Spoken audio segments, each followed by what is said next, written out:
É isso aí, galera, tá começando o Papo Franco-Belga e hoje vai ser um papo super especial. Não vai ser em francês, vai ser parler em português, vai ser falado em português. Estou aqui com Rafa Pinheiro, que é um artista da melhor qualidade. Cara, é um prazer estar recebendo você aqui no programa. Igualmente. O Rafa, ele é arquiteto, ele é quadrinista e passou um tempo em Angoulême, na França. E ele vai começar contando como é que foi essa experiência de aprender bande dessinée, né? Segundo a nona arte. Como é que foi isso, Rafa? Cara, foi incrível, a cidade é maravilhosa, assim, até as placas de rua têm formato de balão, a cidade é toda feita ao redor dos quadrinhos, assim, você vai, sei lá, num restaurante, na parede, ao invés de ter um quadro, tem uma página original do Moebius, sei lá, todo mundo lá respira quadrinhos o tempo todo.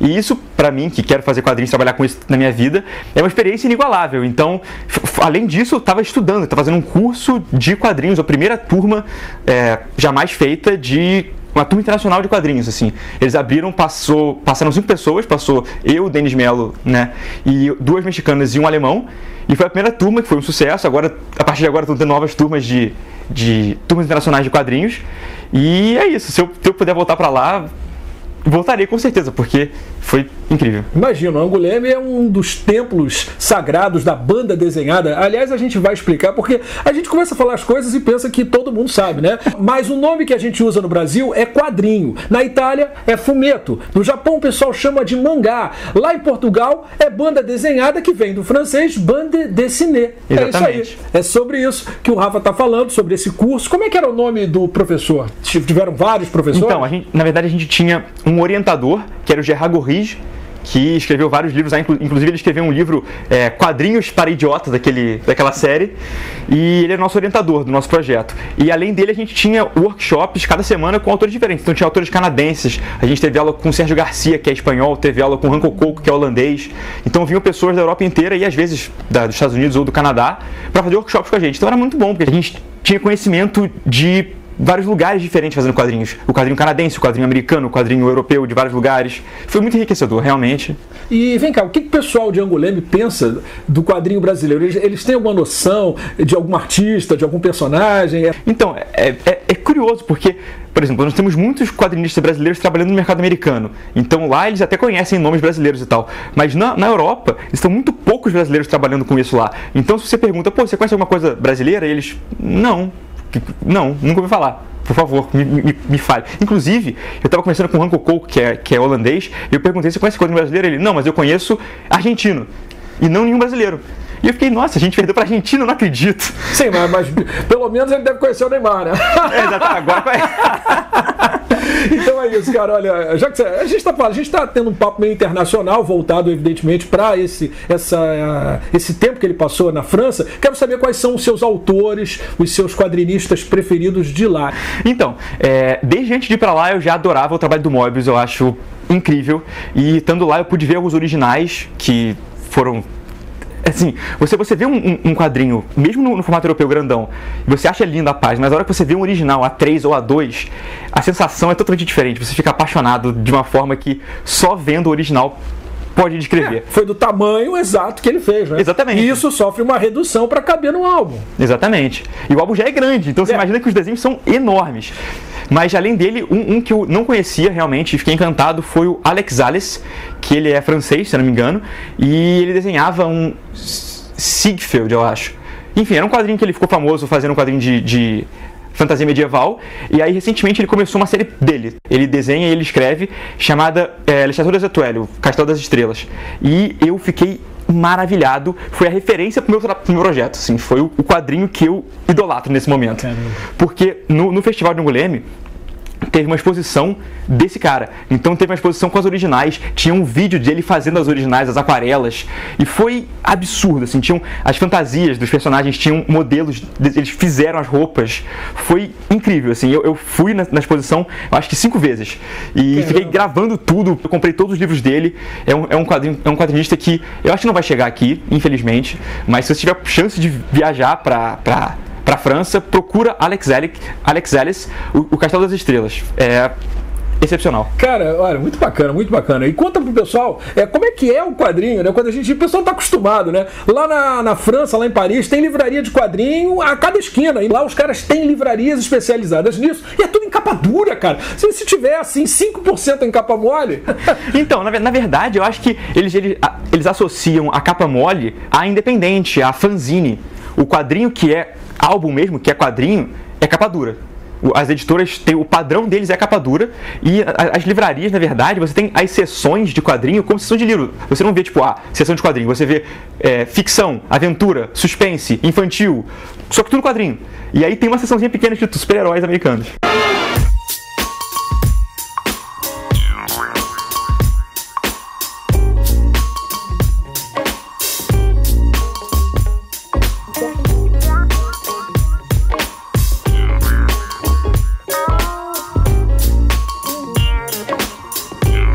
Fico 8 horas na Alban, lá em Paris, ou então lá na livraria Boulinier, que eu não sei se são livrarias que você conhece, você teve só em Angoulême? Só em Angoulême. Ah, entendi. Bom, a gente está falando aqui só de Europa, quero saber do seu projeto, que é o Salto, em parceria com a AVEC Editora. Exatamente. Conta pra gente, eu dei uma olhadinha na capa ontem, ele postou no Facebook, que pegada europeia, que maravilha, eu pensei, cara, eu quero que você conte, não quero adiantar nada. Tem até umas casinhas, eu vi o personagem principal, tem umas casinhas assim, tipo Europa ali embaixo, cara, exatamente. Que loucura, o que é isso? Então, na verdade, Salto é uma fantasia steampunk que conta a história de uma cidade... Peraí. O que é... Eu sei o que é. Conta, tem gente que não sabe, vamos do zero. Vamos do zero. O que é steampunk? Nossa, é difícil de definir. É meio que um subgênero da ficção, onde a gente imagina como seria se a tecnologia na época vitoriana tivesse evoluído mais do que evoluiu. Então, meio que uma imaginação do passado no futuro. Por exemplo, se a gente tivesse computadores hoje em dia com a tecnologia vitoriana, feitas a vapor, como seria, entendeu? Então, é um passado mais moderninho do que ele foi. Exatamente. É o mundo vitoriano com tecnologias mais avançadas do que na época vitoriana. Exatamente. Então, tudo funciona a vapor, funciona com relógios, engrenagens. E aí, essa minha história é uma fantasia, e ela conta a história de uma população, né, uma cidade onde todo mundo é de fogo. E morava numa cidade felizes e contentes. Então começou a chover. E eles são de fogo, eles fugiram para as cavernas e se perderam nas cavernas. Então, eles construíram uma nova cidade na caverna. E a história acontece nessa caverna, na cidade da caverna, onde existe uma fábrica de ar, porque eles não têm ar na caverna, e como são de fogo, precisam de ar. Então existe todo um maquinário a vapor para fazer ar, para a cidade funcionar, assim. E aí a história conta, na verdade, as aventuras de Nu, que é um personagem, que é um dos foguinhos, que ele é azul. Todo mundo tem cor de fogo e ele é azul. Então rola preconceito, eu abordo preconceito, abordo abuso de poder, várias questões... sérias, digamos assim, num quadrinho que é uma aventura com ação. Então você pode ler o quadrinho tanto como uma aventura divertida de ação, quanto como uma crítica social e tal. É quase uma alegoria da caverna do Platão, entrando na filosofia, porque tem uma sociedade na caverna e ele tenta sair e ver como é o mundo lá fora.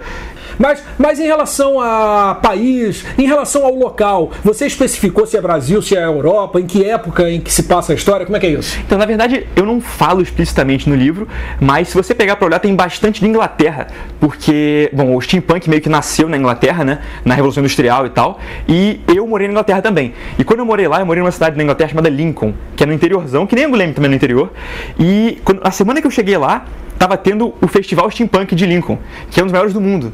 E aí era uma cidade medieval, uma cidade gótica, com a catedral gótica, e todo mundo de steampunk na rua, até os idosos, todo mundo de steampunk, as lojas estavam com a vitrine steampunk, com roupas de época. E eu fiquei encantado, eu falei, eu quero escrever alguma coisa sobre isso. E aí, 2 anos depois, quando eu fui para a França, que eu consegui aprender, tive a oportunidade de finalmente transpor essa ideia para o papel. Entendi, foi isso que você fez ao longo do curso? É isso? Foi, exatamente. Isso é como se fosse a sua tese, assim?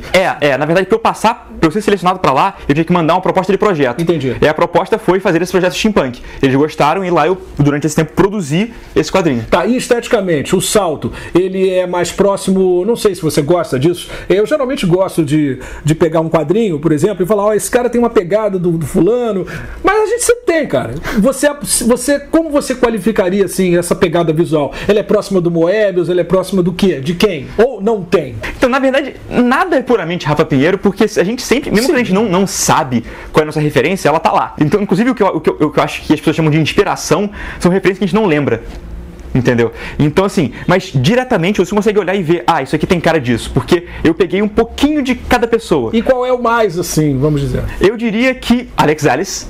Mas não porque você vai olhar o Alex Sales e vai falar, porra, não é isso, porque o dele é aquarela e tal. Mas a quadrinização, o estilo da coisa, o estilo do traço é um pouco Alex Sales, mas a colorização é totalmente diferente. É um pouco até americano, eu diria, porque eu fui todo feito no digital.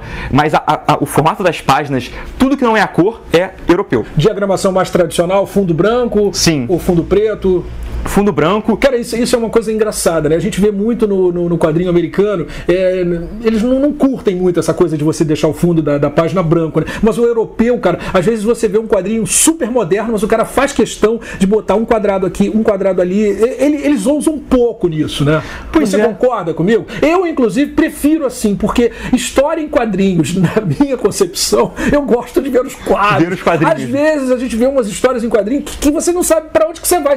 Enfim, o que você acha disso? Eu acho que, é mais fácil fazer uma história que seja de boa leitura com quadrinhos, normal, assim, o tradicional. Fazer uma história que você sai muito desse default é mais difícil de fazer ficar bom. Sim. E aí é por isso que nem todos ficam bons, entendeu?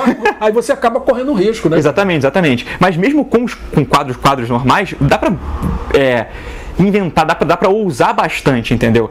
Tanto que o formato europeu, ele tem, na verdade, muito mais quadros por página. Existe uma média de 8 quadros por página. No americano são 5 ou 6 em média, né? Tem sempre mais e menos. Então, com mais quadros por página, com páginas maiores, você tem mais possibilidades de arranjo de quadro. E isso gera narrativas muito doidas. Você pode fazer, tipo, um quadro compridão assim, e outros do lado, ou um quadro compridão desse lado. Então, as possibilidades são quase infinitas. E hoje em dia, cara, tá chegando uma nova galera, né, que eu também tô curtindo, porque eu curto a BD antiga e curto a BD nova, né? Hoje nós temos muitas BDs autobiográficas. Sim. E elas às vezes chegam a 200, 300 páginas. É um tipo de quadrinho diferente daquele que se fazia antigamente e ainda se faz com um padrão de 48 ou 62, 64 páginas. Exatamente. Qual é o seu... Quantas páginas tem o salto? Então, o meu tem 90. Ele ou seja, fora de tudo. Não, você nem chegou lá nessas BDs autográficas de 300 páginas, nem você ficou no meio. Exatamente. Bacana. Inclusive, eles, quando eu estava estudando lá, eles falaram que esse novo meio que gênero que está nascendo, eles chamam de autoficção. Quando você escreve uma autobiografia, mas você tem uma liberdade poética de fazer umas alterações, fazer uns floreios, assim. Com certeza. Eu posso dar um exemplo como Não Era Você Que Eu Esperava, do Fabian Tolomé, da editora Nemo, que conta a história do Fabian tendo uma filha com síndrome de Down. A gente tem agora também A Diferença Invisível, também da Nemo, da Julie Dachet, que conta quando essa moça com 30 e poucos anos se descobriu com síndrome de Asperger. Então são vários quadrinhos autobiográficos que estão pintando. Um que todo mundo conhece é Pílulas Azuis, por exemplo. Sim, Pílulas Azuis, do Frederic Peterson, suíço, um quadrinho absolutamente maravilhoso, né? Também da editora Nemo, que é a editora que está abraçando esse formato novo do quadrinho europeu. Exatamente. Cara, olha só, eu quero que você me diga o seguinte: nós estamos vivendo aqui no Brasil um momento único, porque sempre houve, eu não sei se é preconceito, cara, eu tenho já uma estrada rodada nesse mercado. Eu coleciono desde 1973. Nossa. Sempre que o meu primeiro álbum foi o Tintin, a Estrela Misteriosa. E Hergé pra mim é a referência, assim, tudo pra mim passa pelo Hergé. É do Hergé e aí eu vou pro... eu sou assim, né? É do Hergé para os outros, é assim que eu vivo. Justo. Mas deixando o Hergé de lado, eu queria que você contasse pra gente o que você tá achando desse mercado de BD que não existia, que passou a existir, as pessoas passaram a deixar de torcer o nariz pra coisas francesas e belgas, e elas estão discretamente invadindo o nosso mercado. A Mitos vem aí com um monte de coisas. Eu, por exemplo, estou traduzindo aí Cutting Edge, meus amigos Otávio Aragão traduzindo vários outros, a Nemo jogando quadrinho europeu, todo mês tem um, tem dois, é uma maravilha. Isso não existia. Quando eu falava, acho que eu fui o primeiro a botar um programa falado em francês na internet, cara. O doido aqui, esse cara tá falando sobre quadrinho europeu, deve ser maluco, esse cara é chato. E eu acho que tá mudando. Conta pra gente. Pois eu tenho que fazer uma meia-culpa aqui, porque eu também não conhecia muita coisa de quadrinho europeu antes de ir pra lá, e agora eu só quero saber de quadrinho europeu.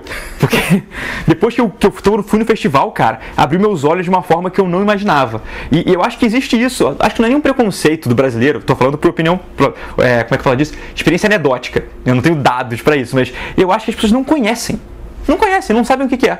Porque para as pessoas com quem eu converso, você fala de europeu, fala Tintin e Asterix. Se chegar lá. Luke, tal, o cara mais conhecido, Luke, acabou. Outro dia eu falei que gostava de Tintin. Você gosta daquele cachorro, daquele seriado que tinha um cachorro pastor alemão. É assim, cara. O Asterix, o que é Asterix? Tem gente que não sabe. E tudo isso está na livraria, a gente não está na banca de jornal. Pois é, mas esse é um ponto, porque lá o quadrinho é um livro. Não é um periódico. É o mesmo peso, a literatura com imagens. Exatamente. Porque eu acho que nos Estados Unidos e aqui também, qual é a palavra? Por consequência, é meio que descartável, é meio que consumo, entendeu? É entretenimento barato, digamos assim. Exatamente, enquanto o cara passa às vezes um ano trabalhando num álbum que ele vai lançar e vai lançar um por ano. Pois é. É assim, esse padrão, 1 por ano, 2 por ano, não é a cada 15 dias. Exatamente, então quando sai um álbum, a galera fica, não, vou comprar o livro do fulano de tal, porque geralmente eles apreciam o artista, lá, não, eu quero o novo livro dele, porque ele é um artista que eu acompanho, digamos assim, entendeu? E não é aquela publicação que sai a cada 15 dias, mensal, que seja ruim, é porque... É um formato. Não, é um formato, e obviamente quem tem um ano para trabalhar num quadrinho vai ter tempo para fazer mais coisas, né, cara? Ele vai poder colocar mais detalhes, vai poder pensar melhor, porque ele não está sob aquela pressão. Exatamente. É um modo diferente de consumir a parada. Sim. Porque, por exemplo, nos Estados Unidos e aqui, de certa forma também, existe meio que uma linha de montagem, né? Tem uma equipe fazendo. O cara do roteiro, o cara da cor, o cara da arte final, o cara do lápis. Lá, geralmente é 1 ou 2. Exatamente. Inclusive tem editora, agora não vou lembrar o nome da editora, mas tem uma editora lá que ela fala pra todo mundo que ela não aceita quadrinhos escritos por 2 pessoas. Porque eles acham que uma boa ideia tem que vir de uma cabeça. E só aceita quadrinho de uma pessoa só. Então, assim, pra eles tem essa coisa do autor, entendeu? Entendi. Isso é como um livro. Como um livro. Lá o quadrinista tem um autor, entendeu? É arte.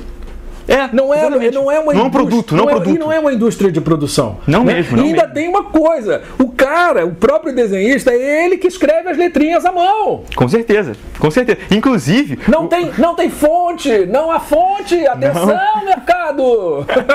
Quando eu fiz o primeiro trabalho lá, que eu participei de um coletivo, eu apresentei lá e o meu orientador ficou olhando. Pô, tá bonito. As fontes estão tão bonitas, estão tão perfeitas que não foi você que fez, foi no computador. Aí eu... depois desse dia, agora eu só faço as fontes. Manualmente, né? Cada letrinha, as fontes, elas na verdade, elas imitam isso, né? As fontes que nós temos hoje no Brasil, elas imitam essa coisa manual, que lá na França é super valorizada. O cara tem que escrever e fazer bonitinho, as 64, 300 páginas, enfim. Cara, então, o que você tá achando do mercado brasileiro, cara? Eu tô achando muito bom, eu tô achando vivo, na verdade. Apesar da situação do país, apesar da crise, apesar de tudo que a gente tá passando. Nunca se vendeu e nunca se produziu tanto quadrinho no Brasil na época da crise, porque eu acho que eles falaram assim, cara, tá em crise, vamos ver se a gente faz alguma coisa diferente para motivar esse mercado. Será que foi isso? Tomara que tenha sido. O que eu sei está vendendo. E o salto vai sair quando? O salto vai sair se o Catarse funcionar, porque tem um Catarse rolando, eu posso fazer o jabá aqui? À vontade! Então, assim, tem um Catarse no ar. Peraí. Atenção. Hora do jabá! Rafa Pinheiro! Pronto, então, o salto, que é o que eu tava falando, tá no Catarse, vai ter link aqui em todos os lugares, eu imagino, e apoiem ele, porque eu quero lançar na Comic Con Experience, em dezembro, lá em São Paulo. E eu preciso do Catarse pronto, porque eu não tenho condições de bancar, né? Porque, então, assim... com o Catarse funcionando, ele vai estar no ar agora em agosto e em setembro. Então tem como apoiar lá, dá tempo. Então, com ele pronto, ele vai estar na CCXP, se tudo der certo. Com a marca da VEC Editora? Com a marca da VEC, que ela vai distribuir pra mim. Do nosso amigo Arthur VEC. Abraço, Arthur. Ele vai fazer a distribuição pra mim. E se você quiser garantir o seu exemplar mais barato e com frete grátis, no Catarse é a melhor opção. Tem algum... www? Tem, um link? Tem, Catarse, www.catarse.com/salto-steampunk. É isso aí, conselho para quem quer começar quadrinho, não tem grana para ir para Angoulême, mas quer fazer quadrinho. E aí, o que você diz para essa pessoa que está nos vendo agora? Eu diria 2 coisas. A primeira é ler muito quadrinhos e a segunda é ler muito sobre quadrinhos. Ler sobre fazer quadrinhos. E se você não tem muito tempo, não tem muito dinheiro para comprar livros e tal, eu recomendo, de novo, o meu canal. É isso. Jabá 2 com Rafa Pinheiro. Porque eu tenho um canal no YouTube, exatamente. Eu tenho um canal no YouTube onde eu falo sobre fazer quadrinhos. Então lá tem vídeos dando tutoriais sobre desenho, sobre narrativa, sobre roteiro, fazendo entrevistas com autores europeus que eu tive a oportunidade de entrevistar lá fora. Então, assim, se você quer se inteirar nesse mercado de quadrinhos independente aqui do Brasil e entender como é que funciona lá fora também, o meu canal é um bom lugar, mas ele não é suficiente. Se você realmente quer trabalhar com isso, ler quadrinhos, ler sobre quadrinhos é essencial. E eu diria mais, aprender línguas, porque muitos quadrinhos... É verdade.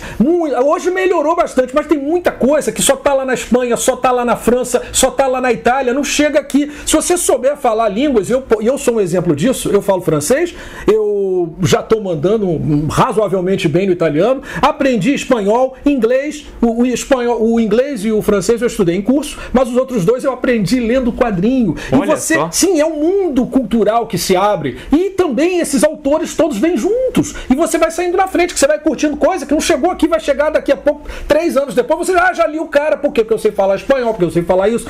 Isso aqui não é uma coisa de ficar se mostrando, é utilidade pública para um quadrinista. Sim. Saber falar línguas, não é isso? Não, e não só isso, porque como o quadrinho é uma mídia visual, você tem imagem e texto, você aprender, treinar a língua ali é muito bom, porque você lê um balão que você entendeu mais ou menos, a imagem vai te dar o contexto, você aprende a língua, praticar a língua lendo quadrinho, eu acho mais eficiente do que ler livros na outra língua para praticar, ou até ver séries, entendeu? Então o francês, ele vai bem, maintenant? Perguntei se o francês dele vai bem, né? É porque ele passou 6 meses lá, ele deve ter aprendido alguma coisa, né? Pas encore. Pas encore. Ele, não. Ainda não, mas vai chegar lá. Cara, olha só, obrigado por você ter vindo. Quando eu convidei o Rafa Pinheiro para fazer aqui essa edição do programa, ele me perguntou, pô, PH, vai ser em francês, falado em francês? Não, eu falei, não, cara, vai ser falado em português. O máximo que vai acontecer é o legendar, né? De repente, para o povo saber o que tá rolando aqui, como foram as aventuras de Rafa Pinheiro, né? Então, isso. Cara, obrigado por você ter vindo. Essa foi uma agradeço. Olha, foi uma edição muito legal. Eu acho que foi a melhor, porque eu detesto ficar sozinho aqui, entendeu? Fazendo companhia pra você. Parece que eu sou o dono da banca. Eu não sou o dono da banca. Eu quero sempre convidados aqui para participarem do programa.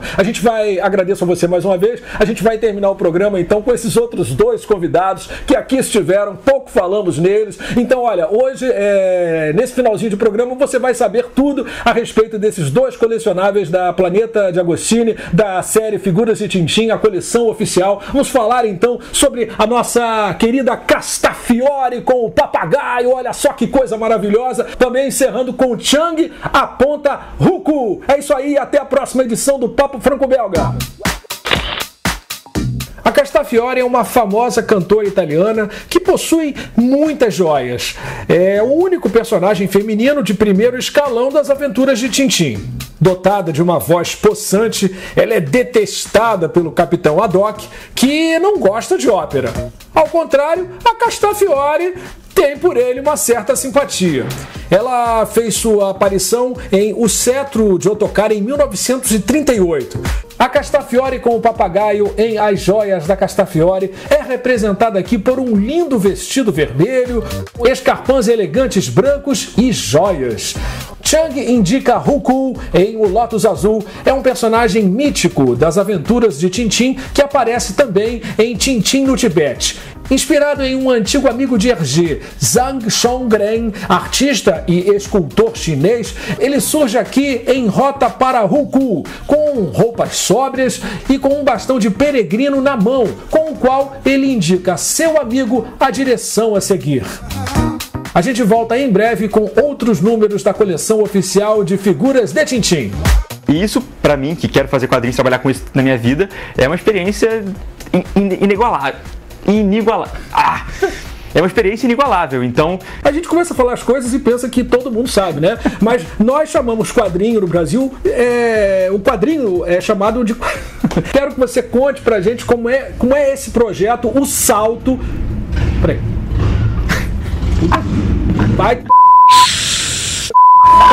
Então, é o seguinte... Não, como é que eu ia falar? O que eu tava falando, cara?